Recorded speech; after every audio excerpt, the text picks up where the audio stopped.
Handel's Messiah.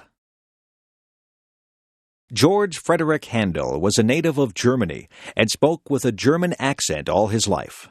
Most of that life, however, was spent in London, England.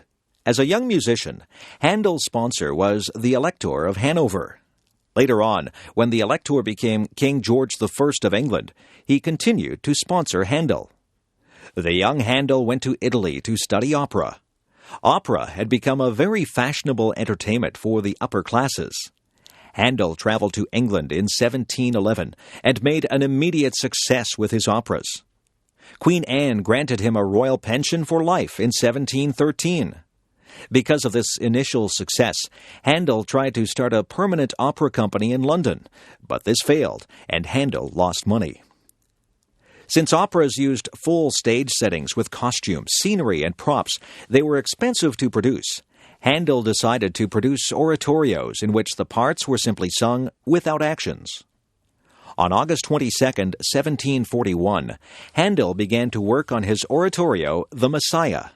The text was made up of passages from the Bible relating to the birth, life, and death of Jesus. Handel worked on it feverishly, missing meals and going without sleep. He finished it 24 days later. When he was asked how he felt on completing it, Handel said, "I thought I saw all heaven before me, and the great God himself." In the fall of 1741, Handel received an invitation from the Lord Lieutenant of Ireland to present operas and concerts there. Handel traveled from London to Dublin with his entire luggage and many of his singers. However, in order to rehearse on the way, he had to hire local people to fill in. Once, the composer soundly criticized one local singer who failed to meet his standards. Handel was warmly received in Dublin, where his concerts were sold out. Even his rehearsals were considered newsworthy by the local papers. The Messiah was first publicly performed on April 13, 1742. 700 people squeezed into a 600-seat theater to hear it. A notice had requested that ladies attend in hoopless skirts and that gentlemen come without their swords. A Dublin paper reported, "Words are wanting to express the exquisite delight it afforded to the admiring crowded audience." All proceeds were donated to charity, as the church choirs had refused to participate except on those conditions.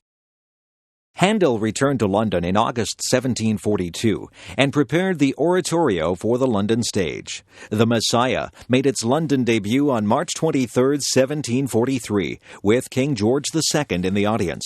It was during the Hallelujah Chorus that the king jumped to his feet and so initiated a tradition that has lasted ever since.